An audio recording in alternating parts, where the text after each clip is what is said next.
Good morning. Good morning. How are you doing? Mm. And just like that, we're in the middle of February.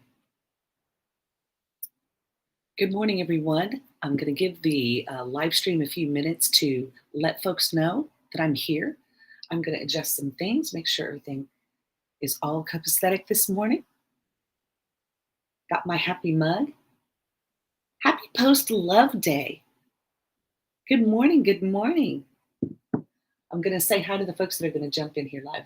Um, Hi, Sharon. Good morning, friend. How are you? Got her mug in hand. I love that profile picture. She's already got her mug in hand. She's my kind of girl. Well, I hope you have a mug in hand. Today's featured mug on this broadcast is my Happy Day mug. Doesn't say Happy Valentine's, although I did get this from a very sweet friend who I love dearly. So every time Valentine's Day rolls around, I grab this mug. I think of this friend, and I love this little Happy Day mug. Because this mug goes for any day, makes any day happy. But it's red, little hearts, a little Tweety bird on there, little hearts on there. Love it. This mug, of course, will be featured in my book that I'm working on, the story of my life through my coffee cup collection, the mugs that I have collected over my lifetime to the count of 185.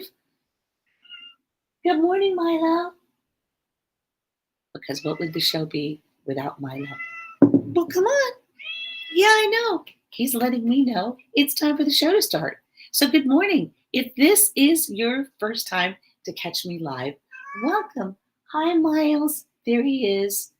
Right. You're just in time, Milo. Well, if this is your first time, again, like I was mentioning, to catch my broadcast live, good morning. My name is Ronee Harden, and by trade, I'm an editor, I'm a content writer.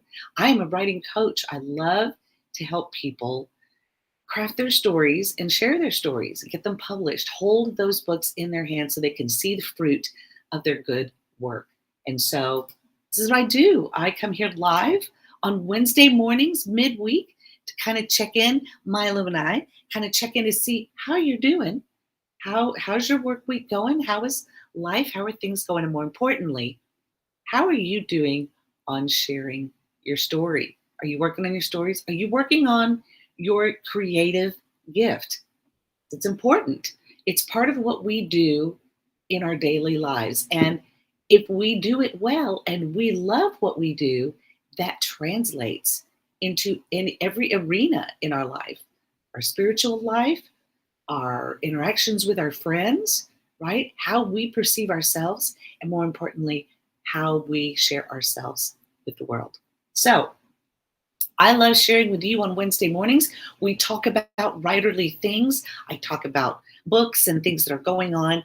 And I also talk about some news headlines that we have going on because stories are going on around us all the time. And depending on where you get your stories from, hopefully you get quality stories, truthful stories, factual stories. Imagination is good. That's for the imagination land and for the fantasy world. But in the real world, when we want to hear real stories, especially with things that are going on in our towns, in our cities, in our states, in our country, and across the world. So I'm sure you knew about the story or you know about the story, and it's amazing how story cycles go, and some things are buried in the background. But we're still the death toll in Turkey and in Syria, where the huge earthquakes happened, they're still digging people out. Last I saw on a count, I haven't caught an updated count lately. The last I saw was 30,000 lives lost. 30,000 people, and they're still finding, but the stories of survivors that are starting to come to the surface. So if that's been in your feed, hopefully you've caught up with that story. Maybe you're working with organizations that are helping to get aid over there, food, clothing. They need our resources and they need our help because it's going to take years for these countries to come back from. I saw a picture this morning of an olive grove, right? Think about olive oil. Where does it come from? Some of the best olive oil comes from that part of the world. And so there's been an olive grove that was just split in half by the way the ground shifted, right? This is also a great time to speak with your kiddos at home. If they're younger and they're seeing these kinds of stories come up or they hear about them at school, maybe spend some time with them learning about tectonic plates, where they are, how they shift, and why these earthquakes happen. So, yep, earthquakes. What do you think, Milo? We don't have any earthquakes where we live, thankfully. That would be a scary thing. Hawaii is getting some um, pretty harsh weather this winter. I received a storm alert this morning on my phone, and the Big Island is getting ready to have some severe thunderstorms, some heavy winds. There have been stories of flights that have been going to and from Hawaii this season, and the turbulence in the air for almost 2 hours that the pilots are having to fly through because of the weather patterns that are moving through, right, from the Pacific onto the mainland. So lots of stories, lots of crazy stories. One story, I don't know if you caught this, if you knew about this. I'm going to look up this so I can share it with you on screen here. But this was a story that hit yesterday. Actually, I heard about it when I got home from the basketball game the other night. We went to the Mavs game. Sharon, over 39,000. Oh my goodness. 39,000. You guys, that's terrible. It is so heartbreaking. You have a blizzard where you are, Sherry. Oh my goodness. This winter, and yet today here in Dallas, I think we're going to get to like 76 degrees, I believe. I've got the windows open. We're having a warm snap. And then tomorrow our high is, so our low tonight, I think, excuse me, screaming at the Mavs game the other night. My voice is a little verklempt. I think our low tonight is supposed to be 46, and then tomorrow our high is supposed to be 47. So I'm going to enjoy today while I have it. Weather like this gets me motivated. I love the sunshine. I love when early mornings are beautiful. I can't wait for the weather to get nice again consistently so I can get up early every morning and go on my morning walks. I have missed doing that. But it's been crazy, right? It has been absolutely crazy. Well, Sherry, I hope you're staying warm. I'm sending warm thoughts your way from Texas. Thank goodness we didn't get a blizzard. We didn't get snow. We got ice here. But it's still wintertime, guys. March is, let's see when we do daylight saving time. Because, that'll be coming around soon. So February is a short month, right? We're already midway through February. Here in a couple of weeks, it'll be March the 1st. And we're going to get that spring fever. Daylight saving time happens on March 12th. And the first day of spring is March 20th. So we're in that season of time. We're in that season of time where the weather is just unpredictable and seasons are shifting and changing. Maybe you get a sense of a seasonal shift in your life.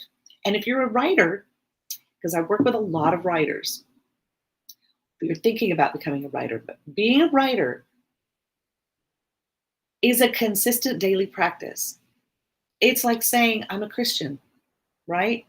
If you are a Christian, there are certain things that you know, there are certain things that you believe, and there are certain things that you live out in your life because you have this belief system.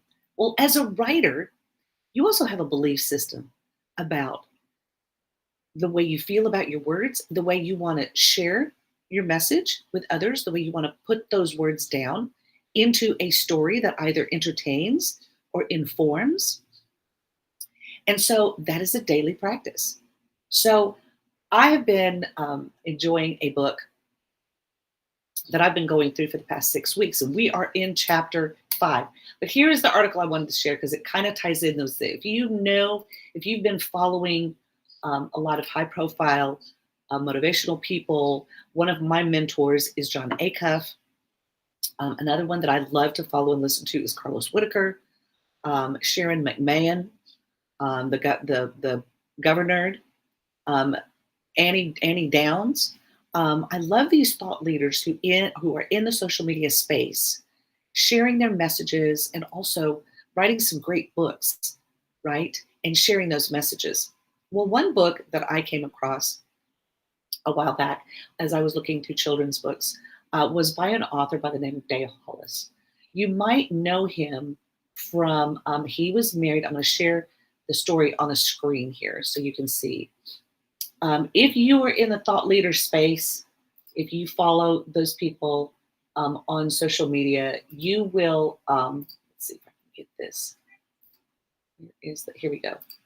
Share this on the screen so you can see the story. Um, he was married to social media influencer Rachel Hollis. If you're familiar with her work, if you're familiar with her books that she's written, she wrote a book called Girl Wash Your Face. She's written some other great books. Dave Hollis was her husband. They used to do a podcast show, or like a live stream show. I think it was on Instagram. And then they decided it was better for them not to be married. And so here, I'm going to share it this way so you can see it a little better. Um, Dave and Rachel Hollis both live in Austin, and Dave passed away over the weekend. I think it was on Saturday, but they made the news Monday evening. I was at the basketball game and got a word about Dave Hollis passing. And it was really sad. He was influential in being ahead at Disney. He left his job at Disney to help Rachel form her company and start her, her career was taking off. But Dave was huge, involved in Disney distribution. They are, have been, this was sudden. He was 47 years old. He was there and he led theatrical distribution of Disney products, imagine, from 2011 to 2018, when he stepped down to run Rachel's company. He was there when all the Marvel films, great Pixar films, a lot of great films came out under his tenure there. And yet he stepped back from that and helped Rachel form her company. They started together. And unfortunately, I think that took a toll on their marriage. They ended up not staying married, but working well together, co-parenting their children. And, Dave was texting John, Carlos. He was in, I think, a mastermind group with some of the biggest thought leaders in the influencer space. And just like that, he's gone.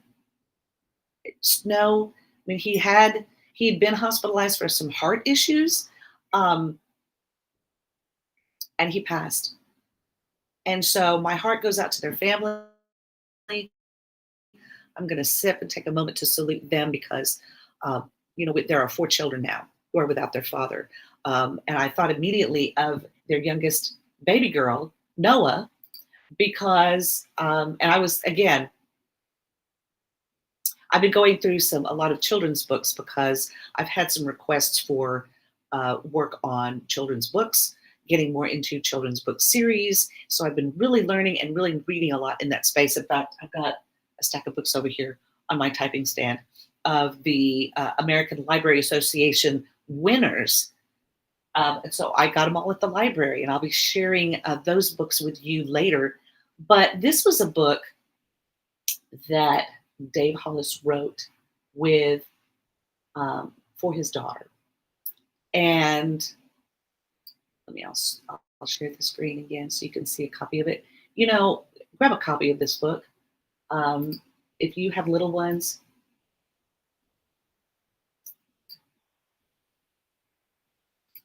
there we go. There it is. And I love it, of course,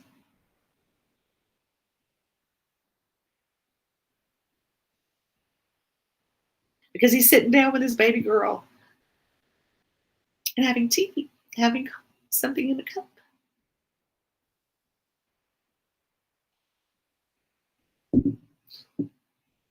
I think Noah is maybe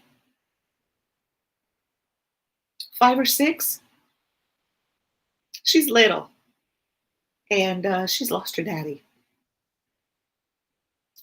A tea time book, tea time with Noah book. Here's to your dreams. And so that was, of all the children's books that I've been reading and looking through, that was one of them because I thought, oh, how interesting that he also has his own books that he's written about courage and about, being a creative and working in the creative space and how to be able to do that. He was all about showing joy and happiness and love. Like I said, if you follow John Acuff or Carlos Whitaker or all these people, and you see most of the recent posts that they've been making about what a loss it was, losing Dave as a friend, and the things that he shared with them and the messages that he was always communicating with them. Um, so here's to your dreams, a tea time book with Noah. And so now she has a book written by her daddy that she will have for the rest of her life that will encourage her to chase and pursue her dreams because that's what her daddy would have wanted her to do. And so my thoughts have been really surrounded by surrounded around the family, praying for their children. They have 4 children now who've lost their father. Um, devastating blow to a family who has to plan um, a funeral. And so, but he's left behind these great books. He's left behind something for his little girl that will always be a connection for her to him. So I thought that was special. Here's to your dreams, a tea time with Noah book. So grab a copy of it. If you have littles, if you have kiddos, if you have friends, proceeds from these books go to help programs that Dave was involved with his nonprofit organization, helping homeless and foster care children in the system. And so proceeds from that book go to help his nonprofit organization. So when you buy one of these books, you're helping Dave's family. So thought I would put that out there for you. It's a great little book, and you're helping the family, right? So speaking about leaving something behind and writing and creating books, we've been working through a book by Julia Cameron. She is an accomplished author. She is written over 55 books. She's written stage plays. She's written, poetry. She's written devotional books. She's written all kinds of things. And so we've been going through this book. It's a 6-week program that helps you discover creative tools so that you can implement them in your life, as in your daily practice life as a writer. Good morning, Kelly. Good to see you here, my dear. Thank you. Listen, I know life is busy. I appreciate you popping in. Good to have you here. So we are in chapter 5 of Write for Life.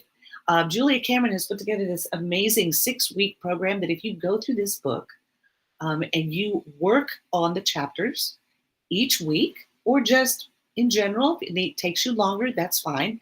But it's a 6-step program that helps you sort of dismantle some of the obstacles that are in your way. And hopefully, if you're doing the work and you're writing your morning pages and you're doing that every day, you have created a habit now we're 15 days into the month, right? I started doing this at the end of January, and we're doing it all through the month of February. So if you've been following along with me, you're doing your morning pages, you are doing the writing work towards working on your project, right? Good morning, Sarah. Hi, my friend, how are you? Great to have you here on the broadcast. Thanks so much for joining me. Well, so I'm excited about this week's chapter because it talks about something that I think is one of the biggest problems. I know it's a problem for me. I know it's a problem for my clients because we always talk through it. And so Julia addresses it in her book in chapter 5, and it is called Dismantle your perfectionist. Can you see that? Week 5. Dismantle your perfectionist. Anybody else have a problem with perfectionism on any level? Do you have it? Now, let's talk about it in a positive sense, though, because if you're a perfectionist, here's what I looked up. I wanted to make sure that I had a good definition. Because you know me as a wordsmith, Milo, she's just, couldn't find a place to sit. So I like to look up words. I like to look at the definition of words because when we understand what they mean, they help clarify their meaning, right? What they have to say. So a perfectionist, someone, depending on your mood or how you feel about it, you can see that as a positive thing or you can see it as a negative thing. So really, perfectionism is a double-edged sword. So the definition that I came up with, believe it or not, it has 3 definitions when you look it up. Okay. Oh, your daughter. Right. Oh, yeah. Perfectionism. Perfectionism. Yep. It's a killer sometimes. Your daughter, Rose, has debilitating perfectionism. It makes writing super hard for her. Right. And yet, here's my thing. I tell people this all the time. I see you on social media. So you're writing. You're writing, but you're spending your words. You're throwing them out there, out into space. You're just giving them away, right? And yet, when it comes to thoughtfully and carefully tending to our words and creating something beautiful, whether it's an instructional book like what Julia Cameron has created for us as writers, right? Something that is helpful and helps us break down those things, or it's a beautifully vivid story told over 3 different timelines. The book that we're reading in my book club called Horse, 3 different timelines simultaneously that you're reading through. Amazing a book, beautiful word choice, right? So when it comes to writing something like that, we freeze. Oh, we can't do it. Oh, I can't do it. I can't communicate my thoughts on paper. But I could throw them out there every day on social media, right? So I know you can do it. I know it's possible because I see all of you out there on social media, right? We're connecting and communicating there. What about putting together something like Dave Hollis did for his little girl, Leave Behind, a beautiful little book that encapsulates his encouragement to her to go after her dreams, to chase her dreams. Her father did some amazing things in his life as a creative and helped bring forth some amazing films, right? Got them into theaters so that we could see them. And left behind something for his daughter. So what are we leaving behind? I know I'm working on my book. So here's what Julia had to say this week. So we're going to talk about some of the things that we can do to help sort of rein that perfectionism is. Listen, I'm a perfectionist when it comes to the way words look on a page. We're working with, designers and making sure how it looks and making sure that the author is getting what they want. Is this what you want? And are you happy with this product, right? So the design, everything from laying out the way it looks to how it reads to the flow, those are all, I'm a perfectionist about that. That's why I do what I do for my job. There are some people who are perfectionists about painting, right? I know women who are great about designing rooms and painting rooms. I'm sure they would have a different way of designing the room than I have my room laid out. For me, this is my creative space. So it's laid out in a way, I'm surrounded by books, I'm surrounded by things that help me create words. So this is my creative space. But I know people who are great painters, who are great, home organizers, party planners, travel agents, right? They're great at their job. So being a perfectionist is not bad because one of the definitions of perfectionism is the doctrine. So notice it's the doctrine. I love that it says the doctrine because it's a belief system that we agree with. The doctrine that the perfection of moral character constitutes a person's highest good. The doctrine that the perfection of moral character constitutes a person's highest good. That's not a bad definition, right? Because as Christians, we are working daily. We are working daily to live a life in such a way that reflects a moral character that brings us to our highest good, right? To the best version of who we are that we present to people, whether it be on social media, on a live stream like this, or in person. The second definition is the theological doctrine that a state of freedom from sin is attainable on earth. Well, that right there snapped it for me, right? Because there is no way for us to attain a state of freedom from sin while we're on earth. We know that as Christians, there's no way to attain that. Thank goodness for Jesus and his sacrifice, right? It's a way that we can make peace with our current state of being in a fallen, sinful nature, but knowing that our inner moral character rises above that. But the theological doctrine that a state of freedom from sin is attainable on earth, well, that'll drive you crazy, right? Attaining to standards and expectations that are beyond what you are capable of accomplishing. So that right there just kind of lifts some of the weight off, right? I love this third one because the third one for me is a struggle. I think, Sarah, this is probably what your daughter struggles with, right? It's a definition, it's a mindset that they have. So, this definition is a disposition to regard anything short of perfection as unacceptable. The rigidity of that statement alone leaves no room for grace, leaves no room to breathe, leaves no room for creativity to just flow where it will. And that's what Julia Cameron is trying to help us dismantle. So she talks about this in the chapter this week. And one of the things that she talks about, I love this quote, she said,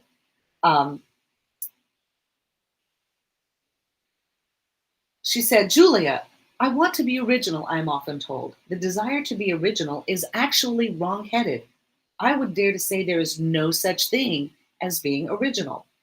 Perhaps all stories have been told before. How much wiser it would be if people said, Julia, I want to be authentic.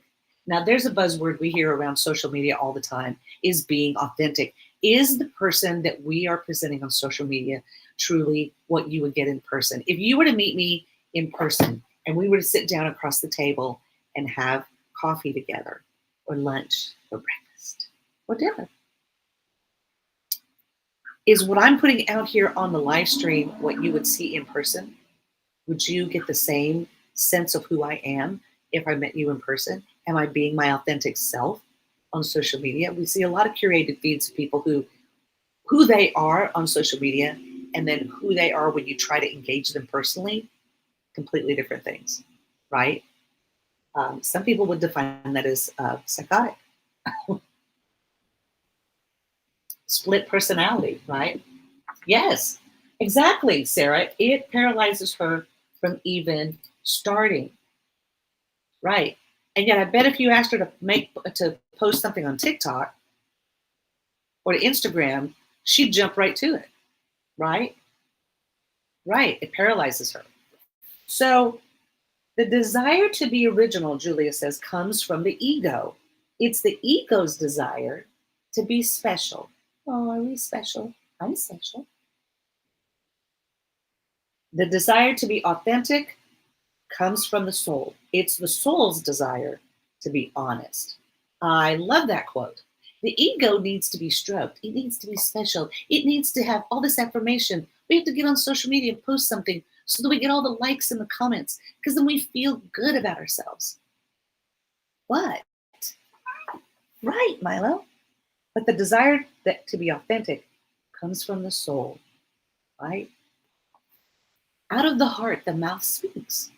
We know that what's in here is going to come out of us, right? So the soul is the one that desires to be honest. She said, we are moved instead by our recognition of the human condition. In other words, not something new, but something familiar, right? I've been through breast cancer. I'm going to, in my book, when we get to that mug, and I'm going to talk about dealing with breast cancer. I've dealt with breast cancer. Thousands of women and some men have dealt with breast cancer, right? So it's not something new, but my story, sharing my story and connecting it with others who've gone through that, we're sharing our stories because it's something familiar. So even though all of our stories are unique in the way we walked through it, we find a camaraderie when we share our stories because it's something familiar that ties us, that connects us. Right. Your authenticity needs to be relatable. Exactly. Right. And that's thank you for that, Bonnie. And that's what Julia says here. Not something new, but something familiar.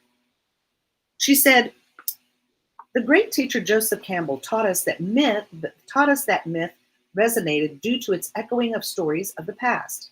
According to Campbell, there are no new stories, only the new telling of stories that we know and love. Have you ever watched a movie and you're like, oh, that's like a retelling of this, or that's like a modern day version of this, right? Have you ever done that or seen shows? Well, she says West Side Story, that great musical, was a retelling of a Shakespearean masterpiece, right? West Side Story is like a modern adaptation of Romeo and Juliet. Star Wars, that epic film, has its root in myth. Perhaps all stories are stories that we have heard before, and our pleasure lies as much in their retelling as telling the story. The accurate telling of a tale moves us because of its accuracy. As we seek the vulnerability to write the details of our personal lives, we write the universal, and the universal cannot fail to move us. Why Steven Spielberg is such a great director and creator of stories. If you haven't seen the movie The Fabelmans, it's up for the Oscars. See it. It's a kind of a glimpse, and I know he wrote that based on his own life. So you can only imagine what it was like for him as a young boy coming up wanting to be a filmmaker. She says, as we admit on the page our faults and foibles, we allow the reader to identify and to enter the story that we are telling. Our lives are not boring, and they do hold material for our work. The fear of being boring is a fear of not being original, but we forget that original has its root in the word origin, and we are the origin of our work, which is by definition original and not boring.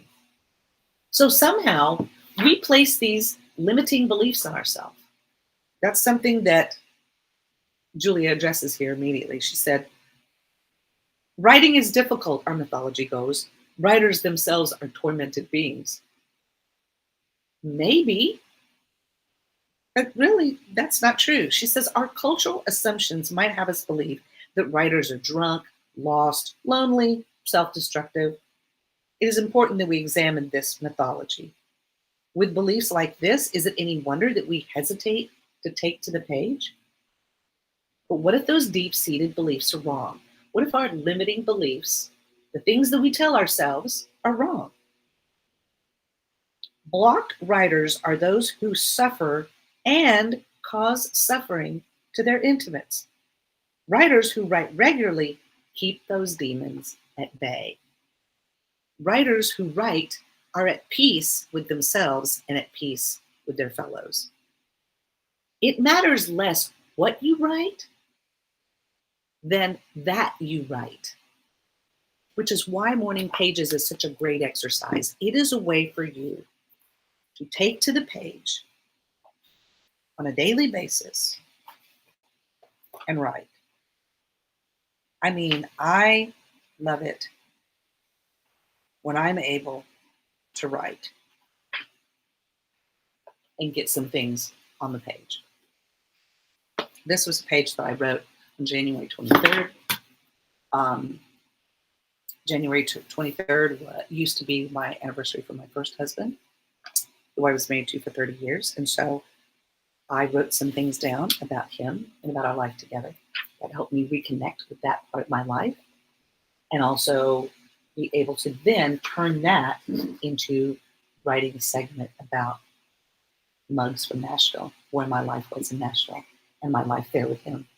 But when I take to the page and I write my emotions and I'm real here, it helps me know myself well enough to know and feel secure enough in what I'm about to write and share is going to be important because it's coming from the soul. She said Elizabeth Gilbert worked through the book The Artist Way, which is her book that she had that really helps creatives really unblock some things and walk in their creative gift. Elizabeth Gilbert said, without The Artist's Way, there would be no Eat, Pray, Love.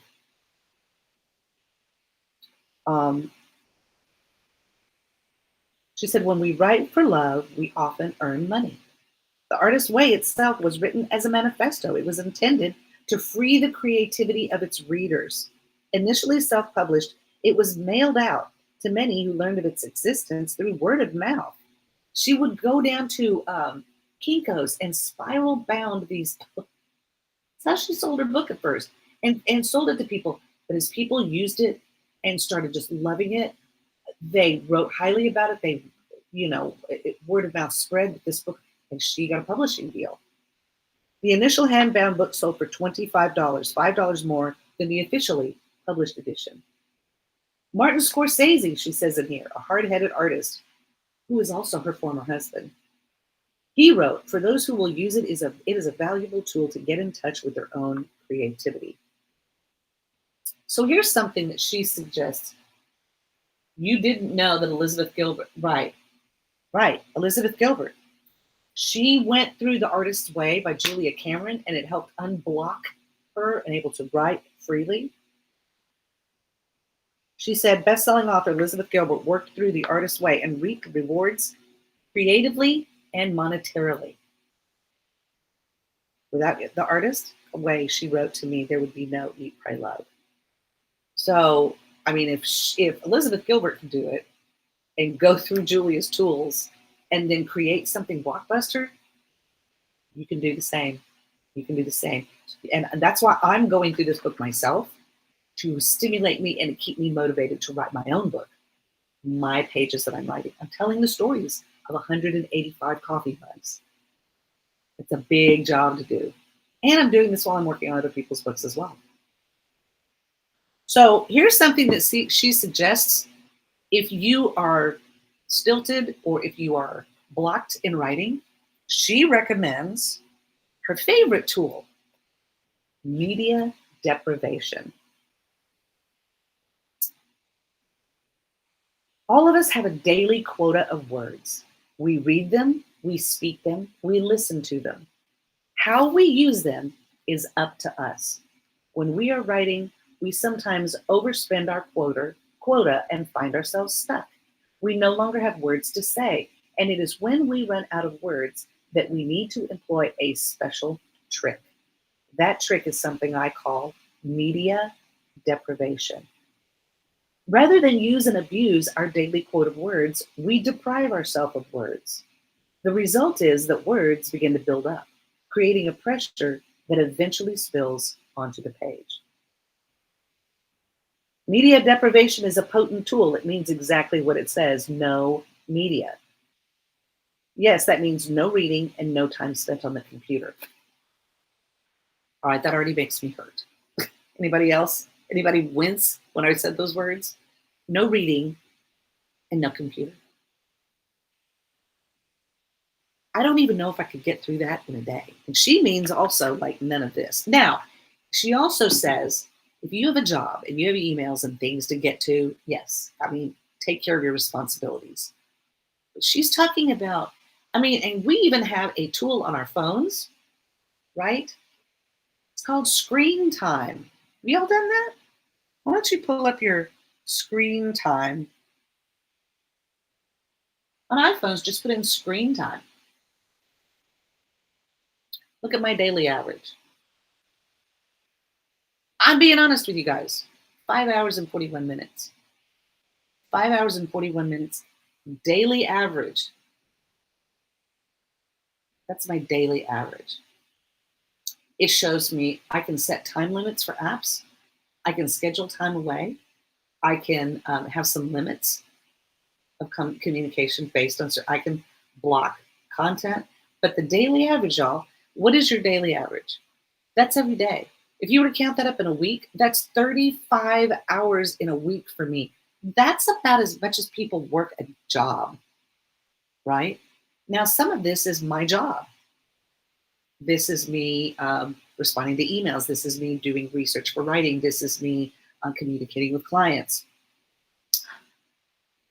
I'm on it, right? But how many words do we have in a day? And so, again, if we're throwing those out on social media haphazardly, we have no words left to sit down and focus on. We have no words left in our tank. And then we wonder why, when we want to sit down and write, we have nothing to share. So, media deprivation is an extreme tool. If you're dealing with a lot of perfectionism, you are completely blocked. And a lot of our kids, gosh, if you were to tell them that they could not have media, I think they would lose their mind. Like, you would have a visceral physical response to losing electronics, right? It's a punishment now for kids. She said, our need to write is very strong, but no stronger than the tool of media deprivation. It, she said, Richard, a seasoned novelist, abruptly lost his voice. He had been writing steadily and well, but in his excitement about the book, he began to binge on writing, overfishing his inner well. Think of this as your inner well, from where all of your source comes from in a day, right? Where we don't, at the end of the day, you have those days where you don't want a word, you don't want a people, you don't want to do anything.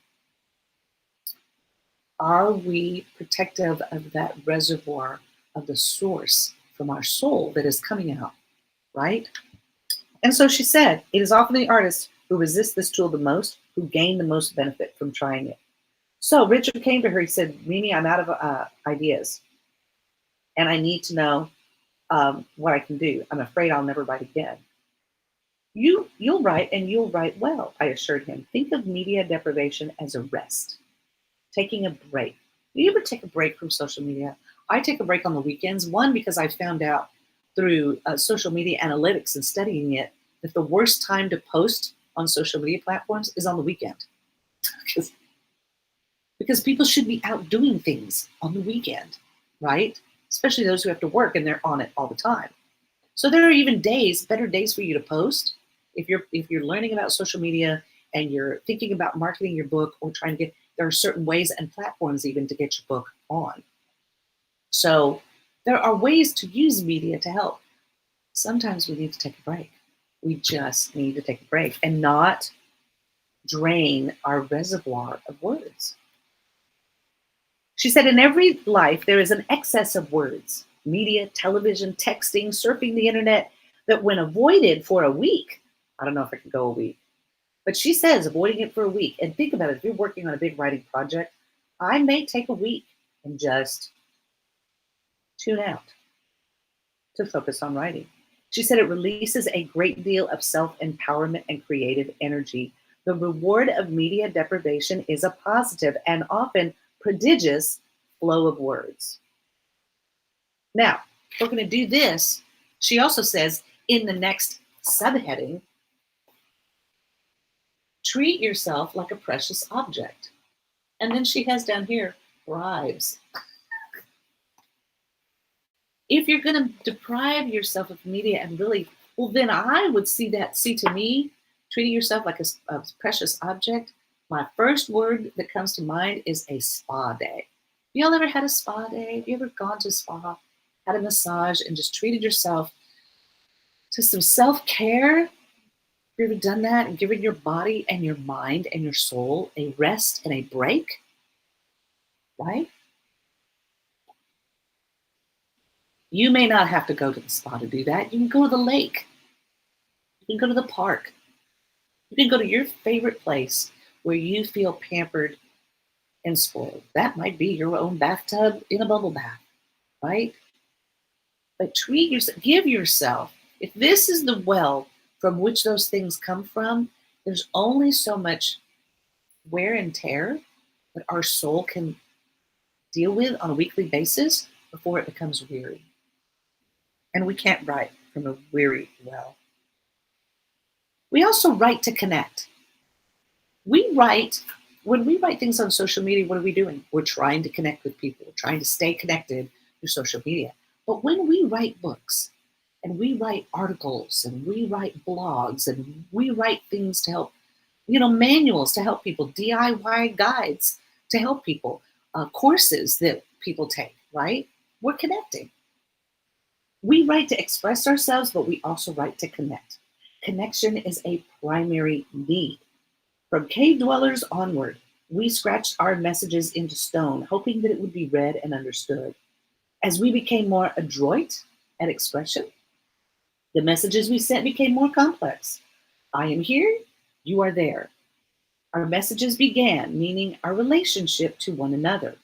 From there, we went on to express our feelings. I am here, you are there. This is how I feel about that.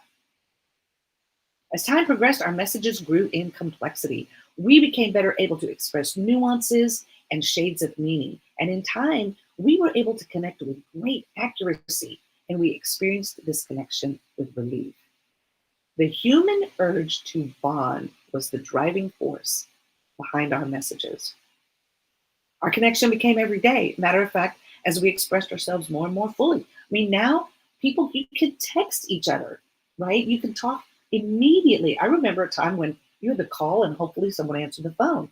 Otherwise, you'd have to wait until you could talk to them, right? Now, we can just text people and they can get back to us when they're ready. So the urge to connect remains a paramount human desire. And as artists, we must connect to other artists.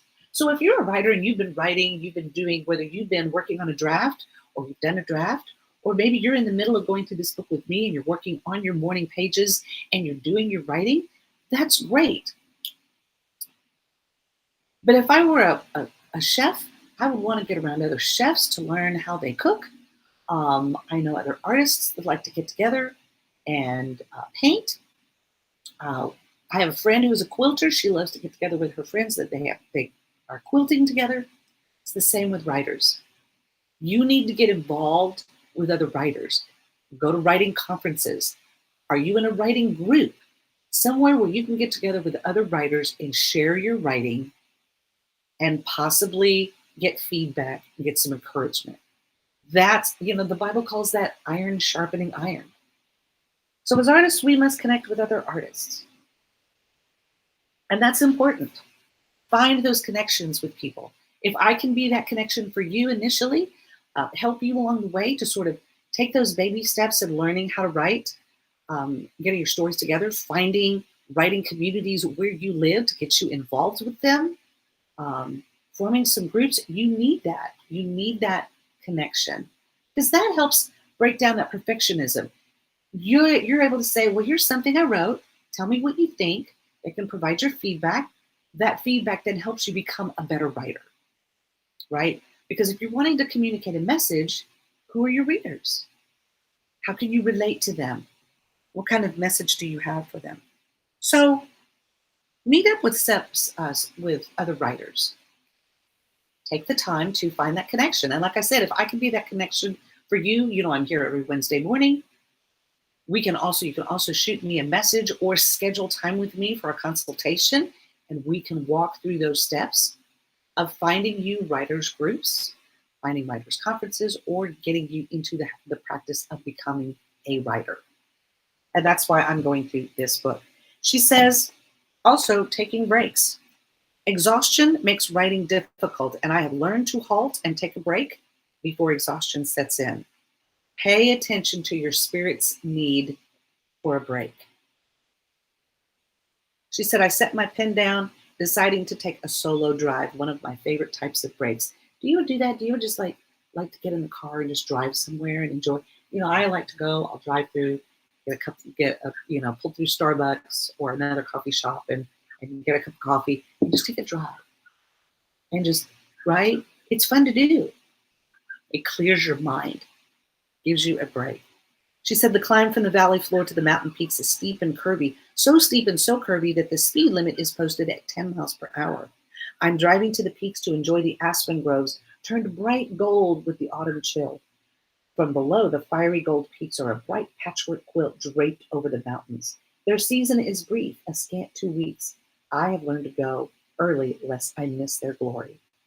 The lower slopes are evergreen, juniper, and pinon. Only as I climb to the heights do the aspens appear in all their golden radiance. Thank you, God, I breathe, taking in all their glory. The trees are golden spheres piercing the azure sky. Prayers of praise are the natural response to their beauty. I mean, can you hear just from her description the beauty of that place and what that does? And she said, Hosanna in the highest, as my heart leaps. The great creator is showing off. Majesty speaks of the Godhead. Beauty is a gateway to the divine, and to this particular beauty calls for a worshipful heart. Glory to God in the highest, the heart declares. Exaltation fills the spirit, and joy rules the day. And you know what she does? Back at home, notebook in hand, I glance out the window to see the pinon trees, and I turn my hand to finishing this essay. Instead of straining forward, I pause, and in the pause, the words come to me. Oh, I love that. I love that. Giving us a chance to breathe, to break down all those barriers that we have in our head that cause us to aspire to standards and expectations of ourselves and our writing that are beyond what we can humanly create. So while it's good to have good standards for yourself and your great writing, remember to give yourself a break. Remember to treat yourself like a precious object. To step back from media if you need to. Take that long break. Maybe do it over the weekend. Try it for Sunday. I usually am not on social media on Sundays. For me, that is the Lord's day. That is the day where I try to spend mindful on worship, on spending time with God, and centering myself for the week that I have coming. And so I take that break. And so maybe you need to incorporate a break like that in your life to sort of back up a little bit, clear the air a bit, if you will. So, what are those limiting beliefs? What are you telling yourself that is not true? What are those things? Write those down on a piece of paper, okay? And one of the tasks that Julia gives us for this week, she says, we make decisions based on beliefs that we take as truths. They are beliefs, after all. And just because we believe them does not make them true. She said, quickly fill in the following. Writers are blank. Writers are blank. And she does that. She has it listed 5 times. So put, writers are what? Writers are diligent. Writers are creative. Writers are, and fill that blank in. Writers are what? Look at your life. How are you holding negative beliefs about being a writer? Convert those negatives into positives. Can you find examples of writers who positively embody the qualities that you've described? So if you have a favorite author or writer, look at their style of writing. Writers are what? Write about them if you want. I think of someone like John Acuff, and writers are organized. Writers have goals. Writers are goal oriented. Writers are planners. And I look at John Acuff and the way he just signed a 4-book deal. He just signed a 4-book deal. And so he's going to be working on getting those 4 books planned and written. And I love that about him. And John really works on breaking down those goals to make them attainable. So I love that. Media deprivation. Listen, if you need to do it, take a break. Put it down. Don't spend your reservoir of words on one social media post, right? Treating yourself like a precious object. Do something for yourself. Remember, I've talked about artist dates. Julia talks about artist dates. Do something for yourself. Once a week, just do something. Treat yourself to something great that fills your soul, that fills that tank back up, right? Delight in what you're doing. When you write for love, money and opportunity will come. When you create your craft and your art from love, not because I'm going to do this because I expect to make $10,000 on this. No, if you do it from love, God will open the door for it in its due time. He will make a way. You're working on your craft. Do that and watch what happens. Telling you, right for life. So next week is believe it or not, guys, is going to be the end of February. February is a short month. We only have 13 more days left of this month because the month ends on February the 28th. So next week is our last Wednesday of February, and we're going to celebrate our accomplishment. We're going to celebrate getting through this book. We're going to be in the last chapter. We're going to talk about what we've accomplished over these last 6 weeks in writing in our morning pages. And I'm going to be sharing some fun things that we're going to be doing in the month of March to celebrate spring. Ooh, there's going to be some spring cleaning. There's going to be some spring rejuvenation, right? Creating, because in the spring, new life comes. What are you going to be doing? And also, Camp NaNoWriMo in April, another opportunity to work on. So if you've got something that you've been wanting to work on, you've got a project you've been working on, right? Or you're thinking about starting your first project, get ready. It's going to be a blast. Camp Nano, I love Camp Nano. They happen in April and July, and they're great ways to kind of kickstart that writing that you've always been wanting to do and really do it. Set a word goal and go for it. Explore a genre that you would like to write in, learn more about it. So I'm going to be sharing all of that in the month of March and April. It's springtime, baby. We're going to be creating some new things. I don't know about you, but when the windows start to be open and the weather gets nice, I want to do some spring cleaning. There are going to be some new books coming out. Speaking of books, if you would like to join the book club, we have a wonderful group of ladies. We get together. It's a small membership to join the book club, but you get to have live meetings with me twice a month where we sit and we discuss some great books. So we are reading the book Horse by Geraldine Brooks. It is a story told in 3 different timelines, one in 1850, one in the 1950s, and then one in present day, about this amazing horse and its life, about horse racing. I'm learning things about horse racing and the bloodlines of these horses that I never knew before. So this has been a great book. So if you want to join the book club, there's still time. We're going to be finishing this book up pretty quickly because, again, February only has 13 more days. But I've got some great books planned for the spring and going into our summer season. So if you'd like to join the book club, you can do that.